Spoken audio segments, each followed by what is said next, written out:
अगर आप इस कहानी का पिछला भाग देखना चाहते हैं तो उसका लिंक मैं आपको डिस्क्रिप्शन बॉक्स में दे दूंगी और साथ में कमेंट बॉक्स में पिन भी कर दूंगी, तो आप वहां से भी जाकर देख सकते हैं। अगले दिन सुबह सब नाश्ता करते हैं। आहान, आज कॉलेज जाना है या आज भी शॉपिंग ही करनी है? सोना बोली, नहीं नहीं, आज कॉलेज जाना है, आज बहुत इम्पोर्टेंट क्लास है, मेरी दोस्त का मैसेज आया था। आहान बोला, ठीक है, मैं तुम्हारा वेट कर रहा हूँ, तुम जल्दी से तैयार होकर आओ। सभी का नाश्ता हो जाता है, सब अपने अपने काम में लग जाते हैं। आहान नीचे हॉल में सोना का वेट करता है। आदित्य बोला, तू जा ऑफिस, मैं सोना को छोड़ दूंगा। आहान बोला, पर मैं छोड़ दूंगा ना। आदित्य बोला, मुझे उससे कुछ बात करनी है। आहान बोला, पर यार उसे कुछ स्ट्रेस ना हो जाए, फालतू में उसकी तबीयत बिगड़ जाएगी। आदित्य बोला, मैं जानता हूँ कि तुझे उसकी फिक्र है, पर तू भी समझना, मैं उसे कुछ नहीं होने दूंगा, सेफली कॉलेज ड्रॉप कर दूंगा। आहान बोला, पर वो मानेगी नहीं और अकेली चली गई तो? तूने ही कहा था ना मुझे उसे रोज छोड़ने के लिए। आदित्य बोला, मैं जानता हूँ कि मैंने ही तुझे बोला था, पर अब मैं ही बोल रहा हूँ कि मेरी बीबी है, मैं संभाल लूँगा। इस बार आदित्य थोड़ा कड़क आवाज़ में बोलता है। आहान का मन नहीं करता है कि वो सोना को आदित्य के साथ छोड़े, पर आदित्य मानने को तैयार नहीं होता है, तो वो मजबूरन उसे ऑफिस के लिए निकलना होता है। सोना तैयार होकर नीचे आती है। आदित्य सोना को देखता है तो देखता ही रह जाता है। सोना ने बेबी पिंक कलर का सूट पहना था, ऊपर शॉर्ट कुर्ती, नीचे घेरदार सलवार, गले में दुपट्टा, माथे पर छोटी सी बिंदी, बालों को हल्के से बांधा हुआ जिससे दोनों साइड की लट बाहर निकली हुई थी। आदित्य सोना को देखकर पलकें झपकाना भी भूल गया था। आदित्य की नज़रें इस तरह से अपने पर होने से सोना की घबराहट और बढ़ जाती है। सोना बोली, कका क्या हुआ, कुछ परेशानी है क्या? आदित्य बोला, हाँ हाँ। सोना अपने आप को देखते हुए, क्या? आदित्य सोना की आंख के कोर से काजल लेकर सोना के कान के पीछे लगा देता है। आदित्य बोला, ऐसे बाहर जाती तो सबकी नज़र लग जाती। आदित्य के इस तरह से पास आने और सोना को छूने से सोना सिहर उठती है, उसके शब्द उसके गले में ही अटक जाते हैं। आदित्य बोला, चलें? सोना बोली, कहाँ? आदित्य बोला, कॉलेज नहीं जाना है क्या, देर नहीं हो रही है? सोना बोली, पर आप, आहान कहाँ हैं? आदित्य बोला, उसे कुछ काम था तो वो निकल गया, उसने मुझे कहा है तुम्हें छोड़ने के लिए। सोना बोली, आपको परेशान होने की ज़रूरत नहीं है, मैं चली जाऊंगी। आदित्य सोना का हाथ पकड़ते हुए, चलो जल्दी, लेट हो जाओगी। आदित्य सोना को पकड़कर ले जाने लगता है। आदित्य के हाथ में अपना हाथ देखकर सोना तो कुछ भी नहीं बोल पाती है और आदित्य के साथ खींची चली जाती है। तभी दरवाजे से एक शख्स अंदर आते हैं। सोना और आदित्य दोनों उन्हें देखकर रुक जाते हैं। आदित्य बोला, पंडित जी आप यहाँ?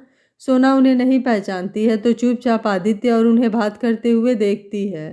तभी शांति जी और अनुराधा जी बाहर आ जाते हैं। आदित्य बोला, पंडित जी आप अचानक कैसे? पंडित जी कुछ बोलते उससे पहले ही, इन्हें मैंने बुलाया है हमारी शादी की डेट फिक्स करने के लिए, बोलते हुए शालिनी अंदर आती है। सोना और आदित्य शालिनी को देखते हैं तो देखते ही रह जाते हैं, इसलिए नहीं कि शालिनी बहुत सुंदर लग रही थी, बल्कि इसलिए क्योंकि आज पहली बार शालिनी ने सलवार सूट पहना था, क्योंकि शालिनी ने कभी सूट नहीं पहना था। तो आदित्य और सोना दोनों ही आश्चर्य से शालिनी को देखते हैं। शालिनी पंडित जी के पैर छूकर आशीर्वाद लेती है और मुस्कुराते हुए शांति जी और अनुराधा जी का भी आशीर्वाद लेती है। हालांकि शालिनी का ही मन जानता था कि उसे ऐसा करने से कितनी चिढ़ आ रही थी, पर आदित्य को पाने के लिए उसे यह सब नाटक तो करना ही था। आदित्य बोला, तुमने मुझसे बिना पूछे हमारे परिवार के पंडित जी को कैसे बुला लिया? और यह छोटे पंडित जी हैं, बड़े पंडित जी कहाँ हैं? छोटे पंडित जी बोले, वो महाराज को कुछ काम था जजमान, तो उन्होंने हमें भेज दिया। अनुराधा जी पंडित जी को अंदर लेकर जाती हैं, उनके लिए चाय नाश्ते का प्रबंध करवाती हैं। आदित्य गुस्से से शालिनी को घूरता है, पर करता क्या, अब पंडित जी के सामने क्या ही बोले। छोटे पंडित जी बोले, कल बालिका का फोन आया था, उन्होंने बताया शादी की तारीख निकलवाने के लिए आपने हमें बुलवाया है। अनुराधा जी पंडित जी की बहुत इज्जत करती थी तो उन्हें कुछ नहीं बोलती हैं। पंडित जी बोले, हमने कुंडलियाँ देख ली है, बहुत ही शुभ है, दोनों की जोड़ी राम सीता जैसी है, दोनों का साथ में जीवन बहुत आनंदित है। तारीख भी देख ली, आज से 7 दिन के बाद शुभ मुहूर्त है, उसके बाद 3 साल तक कोई मुहूर्त नहीं है। अनुराधा जी बोली, पर 7 दिन तो बहुत कम होते हैं, आप कोई और दिन देखिए ना पंडित जी। पंडित जी ने देखा, फिर इनकी कुंडली में योग नहीं है, फिर 3 साल बाद ही योग होगा। आदित्य बोला, ठीक है, फिर 3 साल बाद देख लेंगे, इतनी जल्दी क्या है? शालिनी बोली, ये तुम क्या बात कर रहे हो आदित्य, ऐसा कैसे हो सकता है? शादी 3 साल तक कैसे टल सकती है? आदित्य बोला, क्यों, कोई परेशानी है क्या? तुम मेरे लिए इतना नहीं रुक सकती हो? शालिनी बोली, नहीं बेबी, ऐसा नहीं है, मैं तो तुम्हारे लिए ज़िंदगी भर रुक सकती हूँ। शालिनी के पास कोई जवाब नहीं होता है कि वह आदित्य की बात का क्या जवाब दे। शालिनी लाचारी से सोना को देखती है और आंखों ही आंखों में सोना को कन्विंस करने की कोशिश करती है कि वह आदित्य को समझा सकती है। सोना को खुद समझ में नहीं आता है कि क्या करना चाहिए क्या नहीं। फिर शालिनी से रहा नहीं जाता है, वह सोना के पास में आती है। शालिनी बोली, देखो ना सोना, आदित्य 3 साल शादी आगे बढ़ा रहा है, क्या तुम चाहती हो कि यह शादी 3 साल आगे बढ़ जाए? तुम तो मेरी फीलिंग्स को समझती हो ना, इतने दिन आगे बढ़ जाएगी तो मैं लोगों को क्या जवाब दूंगी? लोग मेरे बारे में तरह तरह की बातें करेंगे। तुम भी तो एक औरत हो, एक औरत होने के नाते समझ रही हो ना। आंसू बहाकर सोना पर इमोशनली ब्लैकमेल करने की कोशिश करती है और हमारी भोली वाली सोना उसकी बातों में आ भी जाती है। सोना बोली, हाँ आदित्य जी, शालिनी सही कह रही है। आदित्य बोला, अभी जल्दी क्या है? सोना बोली, आपको जल्दी नहीं है, पर मुझे जल्दी से अपने दोस्त की शादी करवानी है। वह पंडित जी से बोलती है, पंडित जी आप शादी का मुहूर्त 7 दिन बाद का ही निकाल दीजिए और सारे फंक्शन की डेट भी बता दीजिए। आदित्य गुस्से से वहाँ से चला जाता है। आहान भी मन ही मन मुस्कुराता है, क्योंकि आदित्य और शालिनी की शादी हो जाएगी तो आदित्य उसके और सोना के रास्ते से भी हट जाएगा, इसलिए वह भी कुछ नहीं बोलता है। इसमें शांति जी भी सोना का साथ देती हैं, क्योंकि वह समझती हैं कि जितनी जल्दी आदित्य और शालिनी की शादी हो जाए उतनी जल्दी उनकी बेटी को दर्द भरी जिंदगी से छुटकारा मिल जाएगा और वह सोना को यहाँ से ले जा सकेंगी। शालिनी मन ही मन खुश होती है कि आखिरकार उसने सोना को मना ही लिया। पंडित जी सारे फंक्शन की डेट वगैरह बताकर चले जाते हैं। अनुराधा जी परेशान हो जाती हैं कि उनका बेटा कैसे इन 7 दिनों में सोना को उसके प्यार का यकीन दिलाएगा। अब तक सोचा था कि अभी हमारे पास टाइम है, तब तक वह सोना को मना लेगा, पर अब सिर्फ 7 दिन ही हैं। ऑफिस में भी आदित्य चिड़चिड़ा ही था, उसे समझ में नहीं आ रहा था कि अब वह क्या करे। उसे पता नहीं था कि इतनी जल्दी शादी की तारीख फिक्स हो जाएगी। उसका कहीं काम में मन नहीं लग रहा था। जहां आदित्य बेचैन सा घूम रहा था, वहीं शालिनी फूले नहीं समा रही थी। वह सोना के गले लगते हुए बोली, थैंक यू सोना, तुम्हारी वजह से ही यह सब पॉसिबल हुआ है। अगर आज तुम वहाँ नहीं होती तो मैं पता नहीं कहाँ दर बदर की ठोकरें खा रही होती। तुम तो जानती हो अकेली लड़की का दुनिया में रहना लोग कितना मुश्किल कर देते हैं। यह सब तुम्हारी वजह से हुआ है। तुम बहुत अच्छी हो सोना, और तुम सचमुच एक बहुत अच्छी दोस्त हो। तुमने अपने दोस्त की खुशी के लिए उसके प्यार में मिलवा रही हो। सोना मन में बोली, मुझे समझ में नहीं आ रहा है कि मैं जो कर रही हूँ वो सही भी है या नहीं। एक तरफ आदित्य जी हैं जो कहते हैं कि वो उससे प्यार करते हैं, एक तरफ शालिनी जी हैं जो यह कह रही हैं कि आदित्य जी उनसे प्यार करते हैं। आदित्य जी की हरकत है, मुझे तो कुछ समझ में ही नहीं आ रही है। चल क्या रहा है, मैं किसकी बात पर यकीन करूं, किसकी बात पर नहीं। शालिनी सोना को हिलाते हुए बोली, कहाँ खो गई हो? सोना बोली, नहीं नहीं कुछ नहीं, बस शादी के बारे में सोच रही थी कि अब जल्दी जल्दी तैयारी करनी होगी। शालिनी बोली, तुम उसकी चिंता मत करो, मैं शादी के सारे अरेंजमेंट कर लूँगी। मेरा एक फ्रेंड है जो वेडिंग प्लानर है, वह सब कुछ अरेंज कर देगा। हमें कुछ भी करने की ज़रूरत नहीं है, वह सब कुछ अपने हिसाब से सारे फंक्शन की तैयारी कर देगा। हमें तो बस वहाँ पर जाना है, तैयार होना है और कुछ नहीं। सोना बोली, पर मैंने सोचा था कि शादी घर से करेंगे। शालिनी बोली, हाँ यह बहुत अच्छा आइडिया था, पर अब हमारे पास ज़्यादा टाइम नहीं है तो इसलिए वही ज़्यादा अच्छा रहेगा। ज़्यादा परेशानी भी नहीं होगी, और तुम जानती हो आदित्य की मॉम की तबीयत भी ठीक नहीं रहती है। घर से करेंगे तो उन्हें प्रॉपर रेस्ट भी नहीं मिलेगा और बहुत ज़्यादा थकान हो जाएगी, और कहीं उनकी तबीयत को कुछ हो ना जाए। सोना बोली, नहीं नहीं आप सही कह रही हैं, आपके बताए हुए जगह पर ही शादी करेंगे। शालिनी बोली, तो फिर ठीक है, मैं सब कुछ अरेंज कर दूंगी, बस तुम वहाँ पर आ जाना। बोलकर शालिनी निकल जाती है। आज का आधा दिन ऐसे ही निकल जाता है। सोना कॉलेज भी नहीं जा पाती है। सोना अपने रूम में आ जाती है। बाहर वो कितना ही सब कुछ अच्छे से दिखा रही थी, पर अंदर ही अंदर उसका मन कितना दुख रहा था यह वही जानती थी। आदित्य की शादी की तारीख तय हो गई थी और अब 7 दिनों में शादी भी हो जाएगी। आदित्य के साथ लिए हुए 7 फेरे एक एक करके उसके हाथों से छूटने वाले थे, जिसका दर्द उसे इतना था जो लफ्ज़ों में बयां नहीं किया जा सकता था, पर फिर भी चेहरे पर मुस्कुराहट थी। अनुराधा जी आदित्य को फ़ोन करती हैं। अनुराधा जी बोली, आदि तू कैसा है बेटा? आदित्य बोला, कुछ भी ठीक नहीं है माँ, मुझे पता नहीं था कि शादी की तारीख इतनी जल्दी निकल जाएगी। अब मैं क्या करूँ, मैं कैसे सोना को यकीन दिलाऊंगा, मेरे पास में सिर्फ 7 दिन ही है। अनुराधा जी बोली, ऐसे मत सोच बेटा कि तेरे पास सिर्फ 7 दिन है, तू ऐसा सोच कि तेरे पास अभी भी 7 दिन है और प्यार का एहसास एक पल में हो जाता है, इसके लिए इतने दिन की भी ज़रूरत नहीं होती है। जब वह पल आएगा तो सोना को खुद समझ आ जाएगा कि वो तुझसे प्यार करती है और तू उससे। तू चिंता मत कर, सब ठीक हो जाएगा। शालिनी इधर किसी को फ़ोन करती है। परफेक्ट, बहुत अच्छा काम किया है तुमने। अब बस ऐसे ही शादी की सारी तैयारियां भी हो जाएं और फटाफट शादी हो जाए। उसके बाद आदित्य और उसकी सारी प्रॉपर्टी मेरी, और तुम्हें जो चाहिए तुम्हें वो मिल जाएगा। दोनों साइड से जोरों से हंसने की आवाज़ आती है और फ़ोन कट हो जाता है। शालिनी अपने आप से बोलती है, तैयार हो जाओ आदित्य मित्तल, शालिनी को छोड़ने का खामियाजा भुगतने के लिए। पहले तो मैं सिर्फ तुमसे शादी करना चाहती थी, पर अब तो मैं तुमसे शादी करके तुमको बर्बाद भी करूंगी। मैंने तुम्हें सड़क पर लाकर खड़ा न करा तो मेरा नाम भी शालिनी नहीं। शालिनी अपने किचन में आराम से अपने लिए कॉफ़ी बना रही थी, तभी उसके घर में खिड़की से कोई अंदर आता है और पीछे से शालिनी को पकड़ लेता है। 1 मिनट के लिए तो शालिनी घबरा जाती है, फिर वह कमर पर जो हाथ थे उसे देखकर उसके चेहरे पर मुस्कुराहट आ जाती है। शालिनी बोली, तुमने तो मुझे डरा ही दिया था।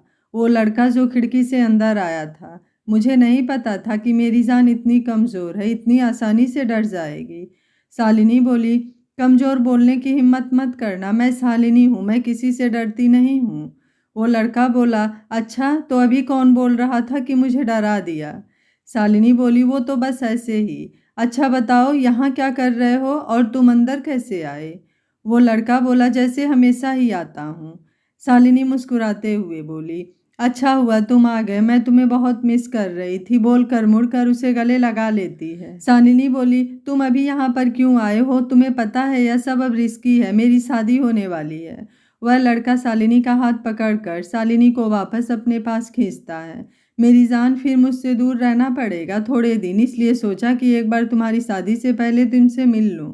शालिनी बोली, बस थोड़े दिन की ही बात है जान, उसके बाद तो मैं हमेशा तुम्हारे पास ही रहूंगी और आदित्य की सारी जायदाद भी। वह लड़का बोला, वो सब ठीक है, पर ध्यान रखना कि वो तुम्हें छुए नहीं, तुम बस मेरी अमानत हो। शालिनी बोली, तुम उसकी चिंता मत करो, वह तो अपनी पहली बीवी की यादों में ही खोया हुआ है, उसे मुझ में कोई इंटरेस्ट नहीं है। जब मैं उसके साथ थी तब भी उसने मेरे साथ कुछ नहीं किया, तो अब क्या करेगा? दोनों हंसने लगते हैं। शालिनी बोली, चलो अब जाओ यहाँ से, सोना का कोई भरोसा नहीं, वह कभी भी फ़ोन लगा देती है या खुद भी टपक जाए। वह लड़का, शादी के बाद भी मिलोगी ना बेबी? शालिनी बोली, बस एक बार शादी हो जाए, उसके बाद तो ऐसी ऐस है। वह लड़का बोला, तुम्हें क्या लगता है, क्या आदित्य इतनी आसानी से उसकी सारी प्रॉपर्टी तुम्हारे नाम कर देगा? शालिनी बोली, आसान तो नहीं है, पर उसके लिए भी मेरे पास में एक रास्ता है, पर उससे पहले उस आहान को भी इसमें से हटाना होगा। वह लड़का बोला, अब आहान बीच में कहाँ से आ गया? और यह आहान भी तो सोना का दीवाना है। शालिनी बोली, वही तो प्रॉब्लम। वो लड़का बोला, मतलब मैं समझा नहीं। शालिनी उसे अपना सारा प्लान बताती है। वह लड़का मुस्कुराते हुए शालिनी के चेहरे पर उंगली चलाते हुए बोला, मुझे नहीं पता था कि इस सुंदर से चेहरे के पीछे इतना शातिर दिमाग भी होगा। सच में जितनी कातिलाना तुम्हारी अदा है उतना ही कातिलाना तुम्हारा दिमाग है। शालिनी मुस्कुराते हुए बोली, वो तो है। लड़का बोला, पर अगर सोना को कुछ हुआ तो तुम आहान को कैसे संभालोगी? वह तो पागल ही हो जाएगा, जितना तुमने मुझे उसके बारे में बताया है। वह भी सोना का दीवाना है। शालिनी बोली, हाँ बस उसी के बारे में ही कुछ सोचना पड़ेगा, बाकी सब तो तुम मुझ पर छोड़ दो। एक बार वह रास्ते से हट गया तो फिर हम आदित्य को ब्लैकमेल करके उसकी सारी प्रॉपर्टी हथिया सकते हैं। चलो अब तुम जाओ यहाँ से, मुझे और भी काम है। वह लड़का बोला, अच्छा पति मिल रहा है तो बॉयफ्रेंड को भगा रही हो? शालिनी बोली, मत भूलो उस पति के कारण ही तुम मेरे बॉयफ्रेंड हो। आज मेरे पास इतना पैसा नहीं होता तो क्या तुम मेरे साथ रहते? उस लड़के की बोलती बंद हो जाती है। शालिनी बोली, चलो अब जल्दी जाओ। वह लड़का चुपचाप वहाँ से चला जाता है। यह था शालिनी का बॉयफ्रेंड मिहिर, जो शालिनी के साथ में सिर्फ अय्याशी करने और आदित्य के पैसे उड़ाने के कारण ही था। उसे आदित्य के पैसे और शालिनी के जिस्म के अलावा और किसी चीज़ से कोई मतलब नहीं था। शालिनी अपने आप से, मैं तो इस मिहिर से भी बोर हो गई हूँ, अब तो मुझे बकवास लगने लगा है। मुझे तो ऐसा लगता है कि मुझे जल्दी से ही इसे अपने रास्ते से हटाना होगा। मुझे कोई अच्छा बकरा ढूँढना होगा जिसके साथ में मेरी लाइफ़ सिक्योर हो। मैं भी कहाँ ड्रिंक के नशे में इसके चक्कर में पड़ गई। शुरू-शुरू में तो यह मुझे अच्छा लग रहा था, पर अब तो ऐसा लग रहा था कि यह गले की हड्डी की तरह मेरे गले में फँस गया है। हड्डी को भी अब मुझे जल्दी निकाल कर फेंकना होगा, क्योंकि उसका लालच बढ़ता जा रहा है। अभी तक बस इसलिए ही झेल रही हूँ क्योंकि यह मेरे पीछे पागल है। मैं जो चाहे करवा सकती हूँ और यह कर भी देगा, डरेगा भी नहीं। मुझे अभी इसकी ज़रूरत है। एक बार मेरा प्लान कामयाब हो जाए, फिर इसे भी इसकी जगह दिखा दूँगी। तभी शालिनी के दरवाजे पर नॉक होता है। शालिनी चिढ़ते हुए, ओहो! अब कौन आया? शालिनी दरवाज़ा खोलती है। अब तुम यहाँ पर क्या कर रहे हो? कोई मुझे चैन से जीने देगा या नहीं? सामने वाला शख्स शालिनी को साइड से धक्का देते हुए अंदर आकर सोफे पर बैठ जाता है। शालिनी बोली, यह मेरा घर है, कोई गार्डन नहीं जो तुम यहाँ पर आकर आराम से बैठ गए हो। वह शख्स बोला, तुम्हें नहीं लगता कि तुम्हारी ज़बान कुछ ज़्यादा ही चल रही है? ज़्यादा उड़ो मत। अगर उड़ने के लिए पर दिए हैं तो उन्हें कतरना भी आता है मुझे, और कतर कर ज़मीन पर ऐसा फेंकूंगा कि तुम्हारा नामो निशान गायब हो जाएगा। शालिनी की बोलती बंद हो जाती है। शालिनी नॉर्मल टोन में, तुम यहाँ पर क्यों आए हो? सामने बैठा शख्स, क्योंकि तुम अपना काम ठीक से नहीं कर रही हो। शालिनी बोली, सब कुछ तो हमारे प्लान के अकॉर्डिंग चल रहा है, अब क्या हो गया है? वह शख्स बोला, तुम्हें सोना को और इमोशनली ब्लैकमेल करना होगा। सोना के फेस एक्सप्रेशन से पता है कि वह बहुत कंफ्यूज है तुम्हारे और आदित्य की शादी को लेकर। तुम्हें उसे पूरा यकीन दिलाना होगा कि तुम और आदित्य दोनों एक साथ बहुत खुश हो। आदित्य सिर्फ तुम्हारे साथ में ही खुश रह सकता है। शालिनी बोली, कर तो रही थी जो तुमने मुझे बताया है। वह शख्स, पर वह कम पड़ रहा है। शालिनी बोली, मेरा तो दिमाग ही खराब हो गया है। इतना अच्छा बन बन के मुझसे अब और ज़्यादा नाटक नहीं होता। मैं उस गवार सोना के जैसे नहीं बन सकती हूँ। वह शख्स गुस्से से शालिनी का गला पकड़ लेता है और कहता है, मेरी सोना के खिलाफ एक शब्द भी गलत बोला ना तो तुम्हारी ज़बान खींच लूँगा। शालिनी सकपका जाती है। सॉरी, मेरा मतलब वह नहीं था। वो शालिनी को छोड़ देता है। शालिनी की वापस सांस में सांस आती है। शालिनी बोली, एक बात पूछूं? सामने वाला शख्स बोला, पूछो, क्या पूछना है? शालिनी बोली, आदित्य और मेरी शादी होने के बाद भी सोना ने कभी तुम्हें नहीं अपनाया तो? वह आदमी फिर गुस्से से शालिनी के जबड़े को भींचते हुए बोला, आज यह बात अपने मुंह से निकाली। आज के बाद कभी तुम्हारी जुबान पर यह बात आई तो मैं तुम्हें बोलने लायक नहीं छोड़ूंगा। सोना सिर्फ मेरी है, सिर्फ और सिर्फ आहान की, और उसे मैं हासिल करके ही रहूंगा। शालिनी बोली, तो क्या तुम सोना के साथ में जबरदस्ती करोगे? आहान सोना को पाने के लिए मुझे चाहे जो करना पड़े मैं वह सब करूंगा। शालिनी, तभी तुमने अपने बचपन के दोस्त को धोखा दिया है। आहान मुस्कुराते हुए, कैसा धोखा? उसने खुद सोना को इतने दुख दिए हैं। मानता हूँ कि मुझे एयरपोर्ट पर पहली नज़र में ही सोना से प्यार हो गया था, पर जब मुझे पता चला कि वह आदित्य की पत्नी है तो मैं पीछे हट गया था। पर जब मुझे तुम्हारे और आदित्य के बारे में पता चला तो मुझे समझ आ गया कि मेरा प्यार सच्चा है और मैं उसे हासिल कर सकता हूँ। क्योंकि आदित्य तो तुमसे प्यार करता है, इसलिए मैं जानबूझकर उस होटल में आया। जानबूझकर मैंने उस दिन सोना से वह सब बात करी। जानबूझकर मैंने सोना को गले लगाया, क्योंकि मैंने देख लिया था कि आदित्य पीछे खड़ा हमें देख रहा था। पर मैं नहीं जानता था इसकी वजह से सोना इतनी बड़ी मुसीबत में फंस जाएगी। अगर उस दिन वह लड़के सोना के साथ कुछ कर देते तो मैं कसम से आदित्य की जान ले लेता। आहान ने अब तक जो किया और जो उसके दिल में था सब शालिनी के सामने उगल रहा था। आहान बोला, सब कुछ अच्छा चल रहा था, पर पता नहीं कब आदित्य को सोना से प्यार हो गया और मेरे सब किए कराए पर पानी फिरने लगा। इसलिए मैंने तुम्हें वह सुसाइड करने का नाटक करने के लिए कहा था। शालिनी बोली, तुम्हें पता है उसकी वजह से मुझे कितनी तकलीफ हुई, कितना खून बहा था, मुझे कितना दर्द हुआ। अभी भी मेरे हाथ में पेन होता है। आहान टेढ़ी मुस्कान लिए, पर उसका फायदा भी तो हुआ। आज तुम्हारी और आदि की शादी पक्की हो गई है। यह सब उसी वजह से हुआ है। शालिनी बोली, वैसे आइडिया तुम्हारा काम कर गया। मुझे पता था कि सोना इमोशनल फुल है, पर इतनी होगी मुझे नहीं पता था। अच्छा हुआ तुमने आइडिया दिया कि मुझे सोना को कॉलेज जाकर उससे बात करनी चाहिए थी, और वो भी काम कर गया। सोना को यह बात कभी पता नहीं चलेगी कि आदित्य उससे प्यार करता है, और तुमने भी अच्छा नाटक करा। उस सोना से कहा कि आदित्य उससे प्यार करता है ताकि उसे कभी ना लगे कि तुम उसे आदित्य से अलग करने की कोशिश कर रहे हो। एक तरफ तुमने खुद कहा सोना से कि आदित्य उससे प्यार करता है और दूसरी तरफ मुझसे कहलवाया कि आदित्य मुझसे प्यार करता है। सोना इसी कन्फ्यूजन में रहेगी आदित्य के मन में है क्या, और हम कभी दोनों की गलतफहमी दूर नहीं होने देंगे। आहान बोला, तो और मैं करता भी क्या? मुझे कैसे भी करके आदित्य को सोना से दूर करना था, पर वह फिर भी हार मानने को तैयार नहीं था। तुम्हारे पीछे पीछे मॉल तक आ गया, इसीलिए पंडित जी को 50 लाख देकर शादी 7 दिन में फिक्स करवाई है।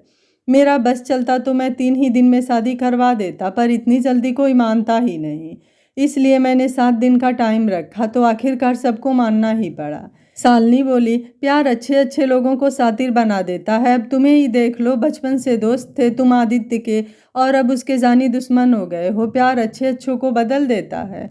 आहान बोला, एक बार तुम्हारी और आदित्य की शादी हो जाए, उसके बाद मैं सोना को आदित्य से इतना दूर कर दूंगा कि उससे मिलना तो दूर, उसे एक बार देखने को भी वो तरस जाएगा।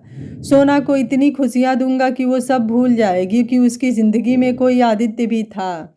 शालिनी अपने मन में सोची, एक बार शादी हो जाने दो, फिर तो मैं तुम्हें भी अपने ठिकाने पहुंचा दूंगी, और सोना को तो मैं इतनी आसानी से जाने नहीं दूंगी। वही तो मेरे किस्मत की चाबी है। उसको अपने पास में रख कर आदित्य को चाहे जैसे घुमा सकती हूँ, और किसी को मुझ पर शक भी नहीं होगा।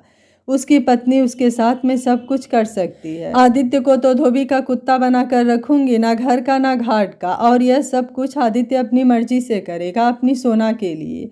आहान बोला, कहाँ खो गई?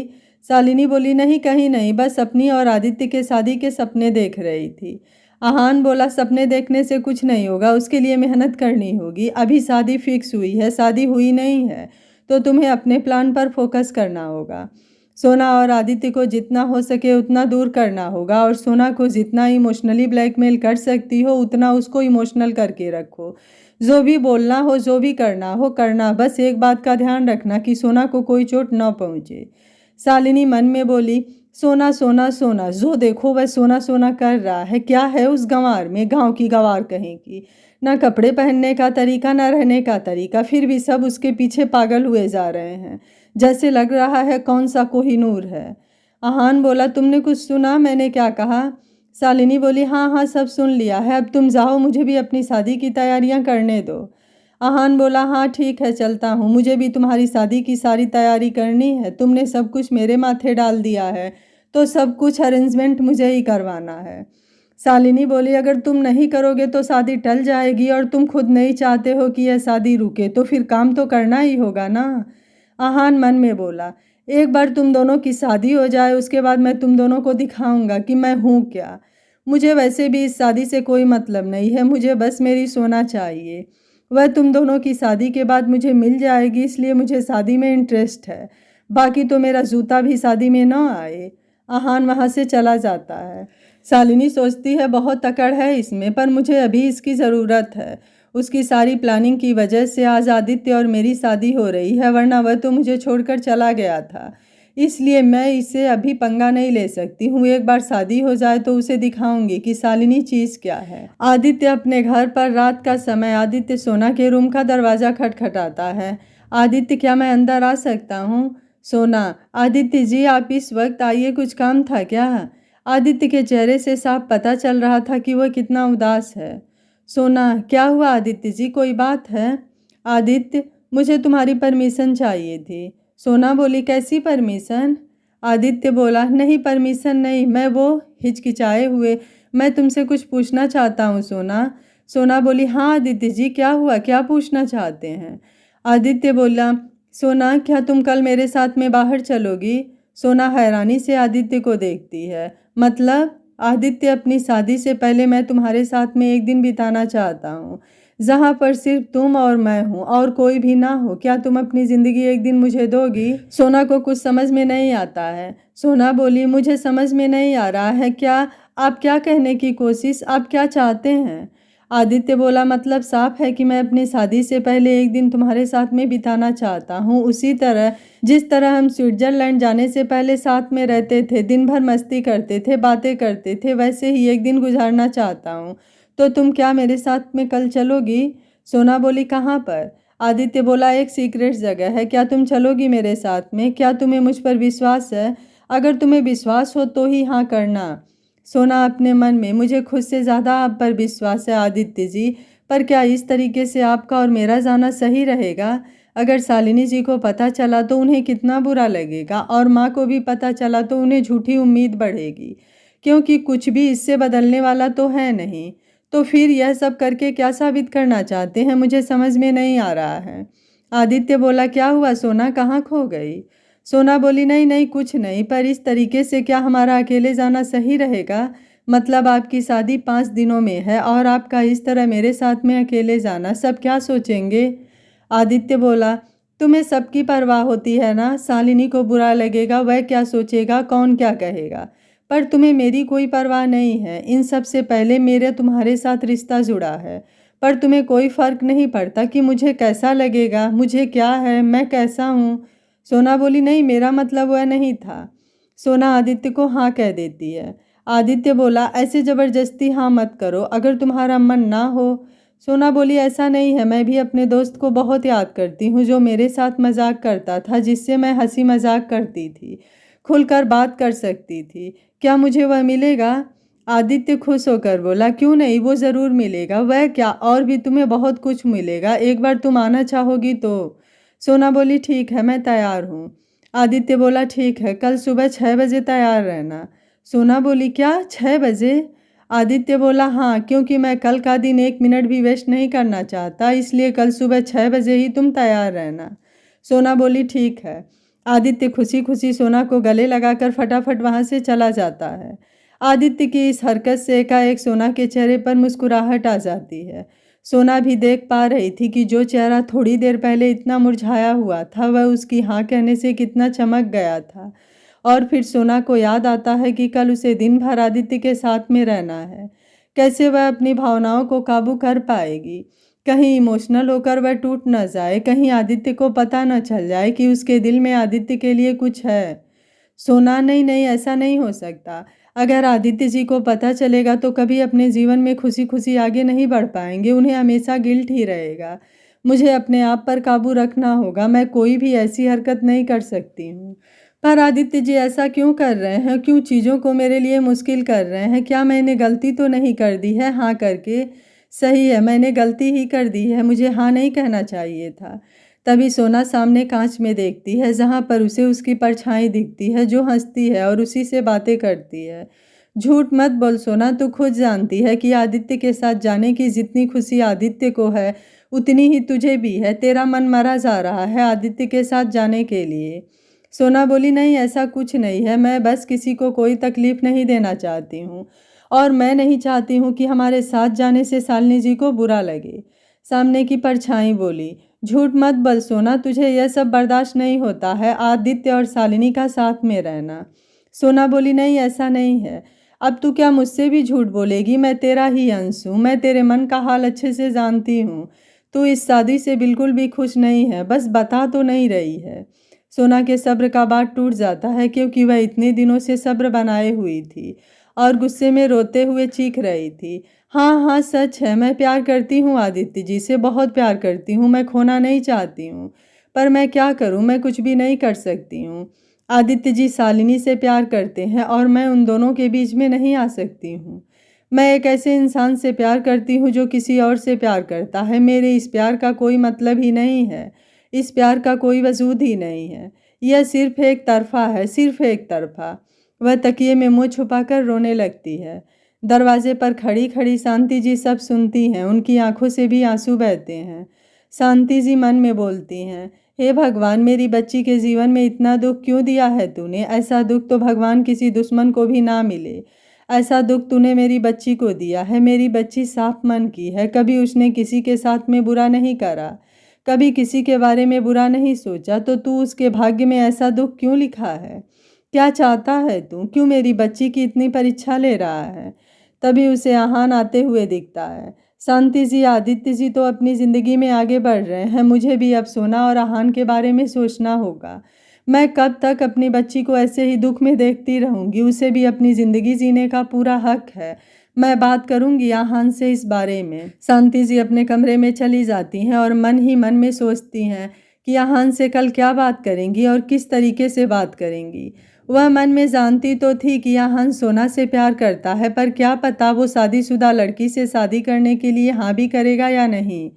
उनके मन में उलझन चल रही थी, पर फिर भी वह मन में ठान लेती हैं कि कल वो आहान से बात करेंगी। उसने हाँ कर दिया तो आदित्य जी की शादी के बाद वह सोना की शादी आहान से करवा देंगी। आहान घर में आता है तो सोचता है कि सोना से थोड़ी देर बात कर ले, पर सोना के रूम में जाता है। सोना का रूम लॉक था और लाइट्स भी बंद थी, तो सोचता है कि शायद सोना सो गई होगी, इस वजह से वह सोना को डिस्टर्ब नहीं करता है और अपने रूम में चला जाता है। आदित्य अपने रूम में खुशी से फूले नहीं समा रहा था। वह कल की प्लानिंग कर रहा था, वह सब कुछ अच्छे से करना चाहता था। वह सोना के साथ के हर एक पल को स्पेशल बनाना चाहता था, उसी की तैयारी में लगा हुआ था। आदित्य को तो रात भर नींद भी नहीं आती है, रात भर ख्यालों में खोया हुआ रहता है, क्योंकि अगले दिन सोना के साथ में क्या बात करेगा, कहाँ घूमने जाएगा, इसी सब में उसे रात भर नींद नहीं आती है। सोना का भी यही हाल था, उसे भी रात भर नींद नहीं आती है, क्योंकि उसे सारा दिन आदित्य के साथ में बिताना है। किसी भी तरह से आदित्य के सामने टूट नहीं सकती है, और साथ ही साथ आदित्य के साथ होने के ख्याल से कहीं ना कहीं उसके मन में सुकून भी था। दोहरी कसम में चल रही थी कि उसे क्या करना चाहिए। एक जगह दिमाग कह रहा था कि आदित्य से दूर रहना, और दिल बगावत पर उतरा हुआ था। इसी कसम में उसे रात भर नींद नहीं आती है। आदित्य सुबह फटाफट तैयार हो जाता है, सोना भी भारी मन से तैयार होती है। आदित्य सोना के रूम का दरवाज़ा खटखटाता है, सोना दरवाज़ा खोलती है। आदित्य सोना को देखता है तो देखता ही रह जाता है। सोना ने वाइट कलर का अनारकली सूट पहन रखा था, गले में रेड कलर का दुपट्टा था, चेहरे पर लाइट मेकअप, बाल गीले होने की वजह से खुला ही छोड़ दिया था। सोना को देखकर आदित्य का मुंह खुला का खुला रह जाता है, वो उसकी खूबसूरती में खो जाता है। सोना बोली, आदित्य जी क्या हुआ? आदित्य कुछ बोलता ही नहीं है। सोना बोली, आदित्य जी कुछ प्रॉब्लम है? अपने खोए हुए अंदाज में आदित्य बोला, आज तुम बहुत ही सुंदर लग रही हो। आदित्य के इस तरीके से देखने और सोना की तारीफ करने पर सोना शर्मा जाती है और उसकी आंखें झुक जाती है। आदित्य होश में आता है। तुम तैयार हो गई तो चलें? सोना बोली, बस 2 मिनट में अपने बाल बांध लूँ फिर चलते हैं। आदित्य बोला, अगर बुरा ना मानो तो एक बात बोलूं, इन्हें खुला है छोड़ दो, यह खुले तुम्हारे पर ज़्यादा सुंदर लग रहे हैं। सोना हैरानी से आदित्य को देखती है। आदित्य बोला, क्या हुआ, मैंने कुछ गलत कहा क्या? सोना बोली, नहीं नहीं कुछ नहीं, ठीक है, चलिए चलते हैं। सोना और आदित्य दोनों ही निकल जाते हैं। सोना बोली, आपने घर में बता दिया था कि हम कहीं जा रहे हैं? आदित्य बोला, नहीं, मैंने अभी किसी को नहीं बताया था, थोड़ी देर बाद मैं माँ को फ़ोन करके बता दूंगा। सोना बोली, सब परेशान होंगे ना, आपको पहले ही बात कर लेनी चाहिए थी, कुछ प्रॉब्लम हुई तो? आदित्य बोला, कोई परेशान नहीं होगा, मैं उन्हें फ़ोन करके बता दूंगा, कोई प्रॉब्लम भी नहीं होगी, हम शाम तक वापस लौट आएंगे। आदित्य बोला, अपना फ़ोन दो मुझे। सोना हैरानी से, क्या? आदित्य बोला, अपना फ़ोन दो मुझे। सोना आदित्य को अपना फ़ोन दे देती है। आदित्य फ़ोन को स्विच ऑफ करके रख देता है। सोना हैरानी से बोली, ये आपने क्या करा? अगर किसी को कुछ काम हुआ तो? आदित्य बोला, आज का दिन मेरा है और सिर्फ मेरा ही रहेगा, कोई फ़ोन नहीं, कोई ज़रूरी काम नहीं, कुछ भी नहीं। आदित्य बोला, रुको 1 मिनट। आदित्य अपना फ़ोन निकाल कर अपनी माँ को मैसेज कर देता है और अपना फ़ोन स्विच ऑफ कर देता है। देखो, मैंने अपना फ़ोन भी बंद कर दिया है, अब सिर्फ तुम और मैं रहेंगे, ना कोई काम, ना कोई फ़ोन, ना कोई मैसेज, कुछ भी नहीं। आज का दिन सिर्फ मेरा और तुम्हारा है। सोना बोली, पर ऐसे अच्छा लगता है क्या आदित्य जी? घर के बाकी लोग क्या सोचेंगे? शालिनी जी को कितना बुरा लगेगा? आप दोनों की शादी होने वाली है और हम दोनों इस तरह अकेले, और फ़ोन भी बंद कर लिया। आदित्य कार को रोक देता है। सोना बोली, क्या हुआ, आपने कार क्यों रोक दी? आदित्य सोना की तरफ देखकर। आदित्य बोला, सोना, क्या तुम मेरे साथ में एक दिन खुलकर बिता नहीं सकती हो, जिससे किसी की कोई परवाह नहीं, कोई टेंशन नहीं? कल क्या हुआ था हमारे बीच में, क्या हुआ था, क्या है, क्या होगा, या कल क्या होने वाला है, यह सब भूल कर सिर्फ तुम और मैं एक दिन एक अच्छे दोस्त की तरह आज साथ में एक हैप्पी टाइम बिता सकते हैं? अगर हाँ तो ही हम चलते हैं, वरना हम वापस घर जाते हैं। अगर तुम्हें सही लगे तो ठीक है, वरना इसको बुरा लग रहा है, उसको बुरा लग रहा है, यह क्या सोचेगा, वह क्या सोचेगा, तो हम नहीं जाएंगे, हम वापस घर चलते हैं। तुम बताओ, तुम क्या चाहती हो? तुम पूरे मन से मेरे साथ में आना चाहती हो या फिर वापस घर जाना चाहती हो? सोना कसमकश नज़रों से आदित्य को देखती है। आदित्य बोला, बताओ मुझे क्या चाहती हो, साथ में चलना चाहती हो या वापस घर चलना चाहती हो, मैं तुम्हारा इंतज़ार कर रहा हूँ। सोना भी मुंह फुलाकर हाथ बांध कर बैठ जाती है और गुस्से से बोलती है, चलो हमें देरी हो रही है। आदित्य मुस्कुराकर वापस से ड्राइव करने लग जाता है। आदित्य मन में कितना परेशान होती है, पागल लड़की, खुद भी परेशान होती है और मुझे भी करती है। सोना वैसे ही मुंह फुलाकर, अब आप बताओगे मुझे कि हम कहाँ जा रहे हैं। सोना के इस तरह से मुंह फुलाने से आदित्य को और हंसी आती है। सोना और गुस्से में बोली, मैंने कोई जोक नहीं मारा है जो आप ऐसे मुस्कुरा रहे हैं, मैंने सिर्फ इतना ही पूछा है कि हम कहाँ जा रहे हैं। आदित्य मुस्कुराते हुए बोला, अभी पता चल जाएगा ना कहाँ चल रहे हैं।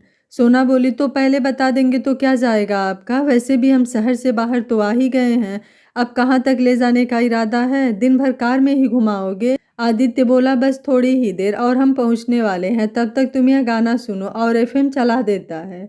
जिंदगी दो पल की, जिंदगी दो पल की, इंतजार कब तक हम करेंगे भला, तुम्हें प्यार कब तक ना करेंगे भला, जिंदगी दो पल की।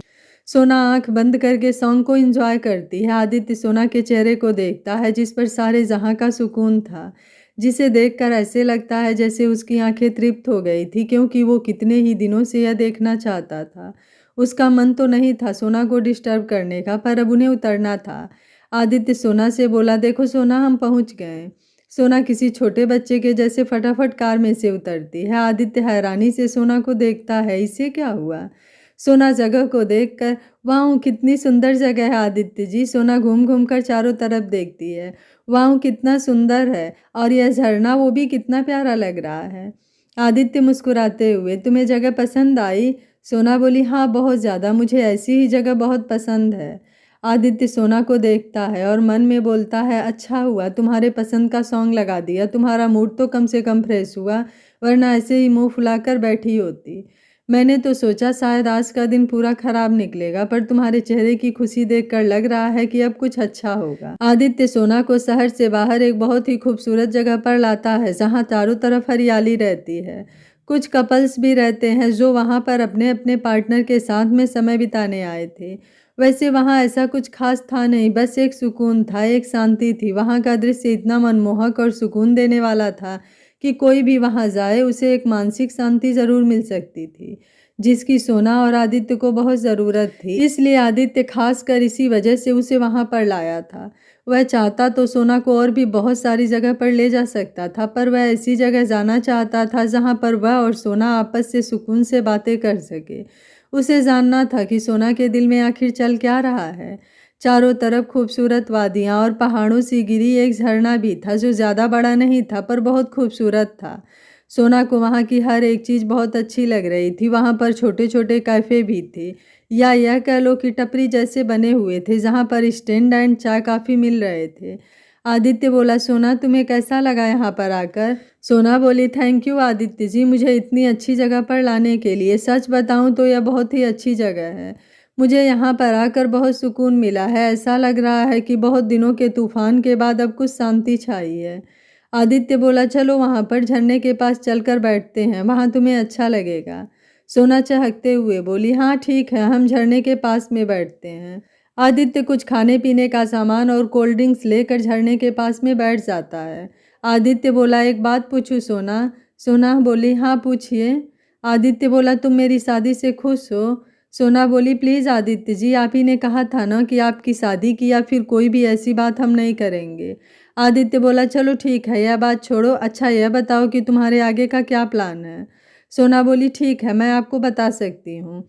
सोना ने कहा, मैं अपनी पढ़ाई पूरी करूँगी, मैं यह शहर छोड़कर नहीं जाऊँगी। मेरा सपना है डॉक्टर बनने का, जिसे आगे बढ़ाने में आपने बहुत मदद की है, तो मैं उस सपने को नहीं छोड़ूंगी। पर आपकी शादी के बाद मैं आपके साथ भी नहीं रह सकती हूँ, इसलिए मैंने आहान जी से बात की है, उन्होंने मेरे रहने का इंतज़ाम कर दिया है। आदित्य बोला, तो क्या फिर तुम आहान के साथ में रहोगी। सोना बोली, नहीं नहीं, ऐसा नहीं है, मैं अब किसी पर बोझ नहीं बनना चाहती हूँ।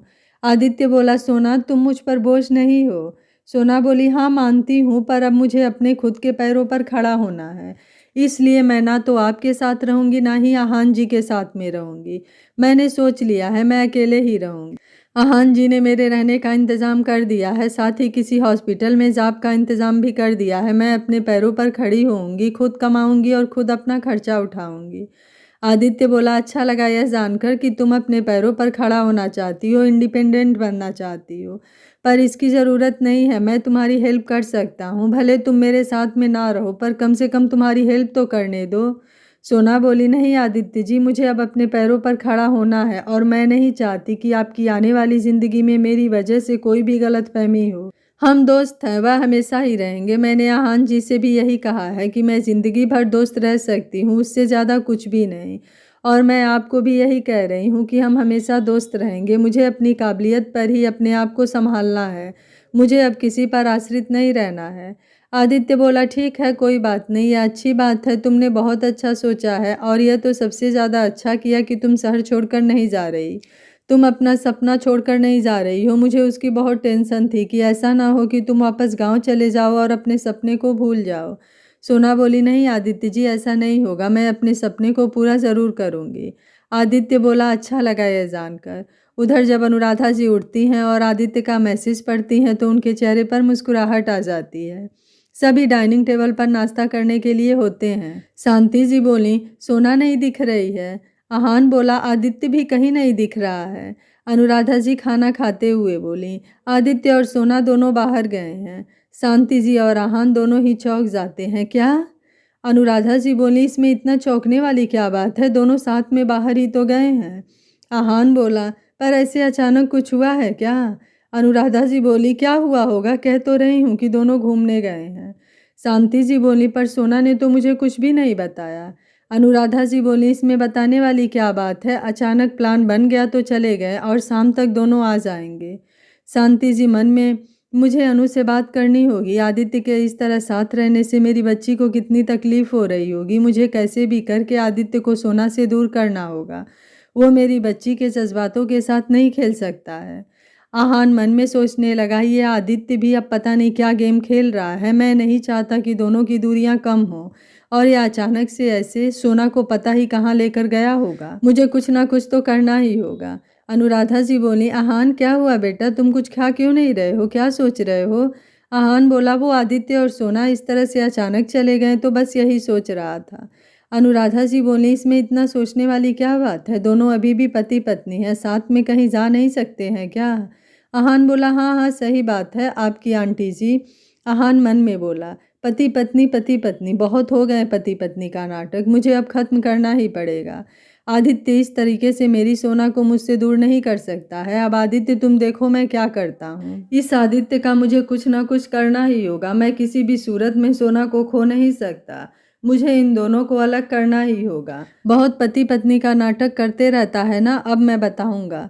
आहान फ़ोन निकालकर किसी को फ़ोन करता है और उससे कुछ बात करता है। वह उससे शाम को 4 बजे तक सब काम करने की वार्निंग देता है, वरना तुम्हारे साथ में अच्छा नहीं होगा।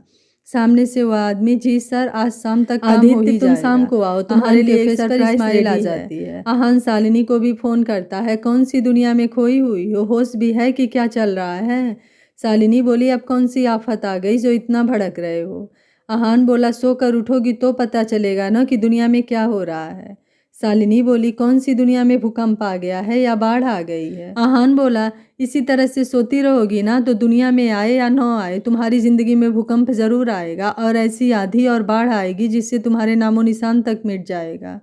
शालिनी बोली, सुबह सुबह मेरा दिमाग मत खराब करो, पहले यह बताओ ये क्या हुआ है? आहान बोला, तुम्हें पता है सोना और आदित्य सुबह से गायब है, पता नहीं कहाँ गए हैं। शालिनी चौंकते हुए बोली, क्या, यह क्या बकवास कर रहे हो, कहाँ गायब है, मतलब क्या? आहान, आदित्य और सोना कहीं घूमने के लिए गए हैं, इसका मतलब समझती हो तुम? शालिनी बोली, ये क्या बकवास है, घूमने गए हैं, यह सोना कभी भी मेरे आदित्य का पीछा नहीं छोड़ती है। आहान बोला, अपनी बकवास बंद करो, आदित्य सोना को लेकर गया है, ना कि सोना आदित्य को लेकर, और पता भी नहीं है कि दोनों कहाँ गए हैं। मैंने अपने आदमी भी भेजे हैं पता लगाने के लिए, पर अभी तक कोई खबर नहीं आई है। तुम्हें पता है कि आदित्य सोना को कहाँ ले जा सकता है?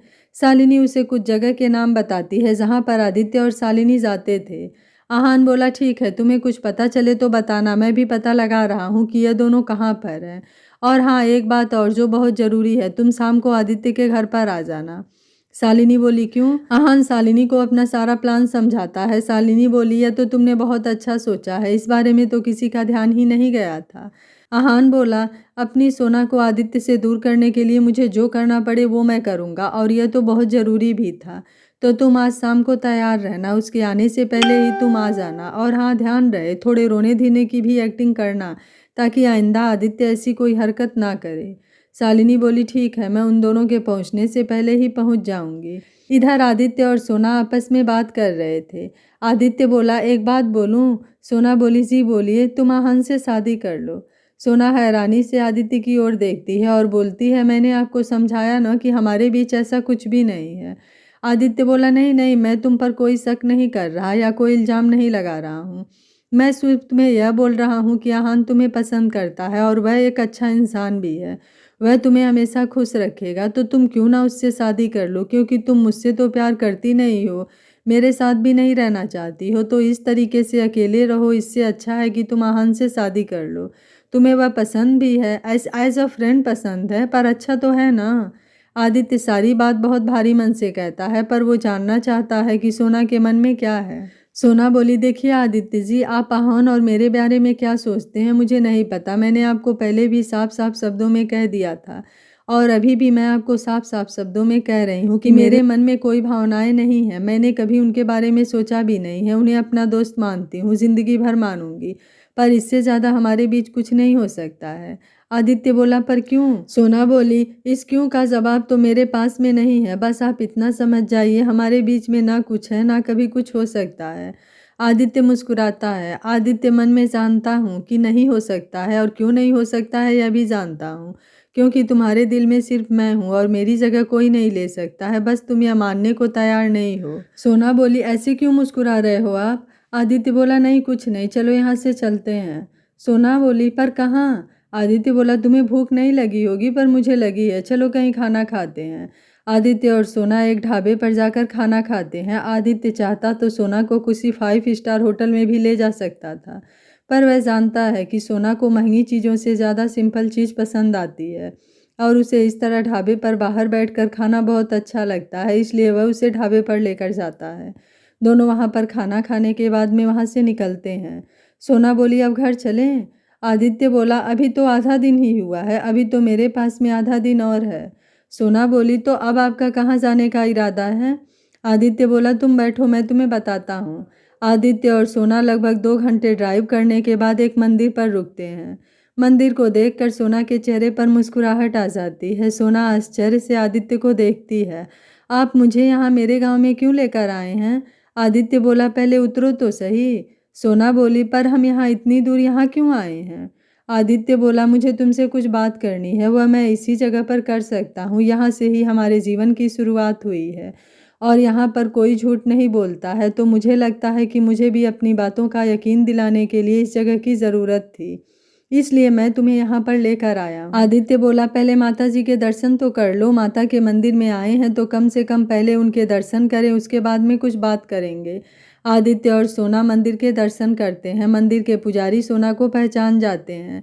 पंडित जी बोले अरे सोना बिटिया, इतने समय के बाद तुम यहाँ, कैसी हो बिटिया?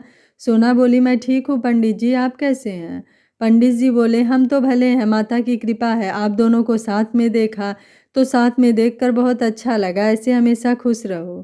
पंडित जी सोना और आदित्य को आशीर्वाद देकर चले जाते हैं। आदित्य और सोना भी मंदिर में दर्शन करते हैं। मंदिर में माता जी की परिक्रमा करते हैं, फिर मंदिर के बाहर सीढ़ी पर आकर बैठ जाते हैं।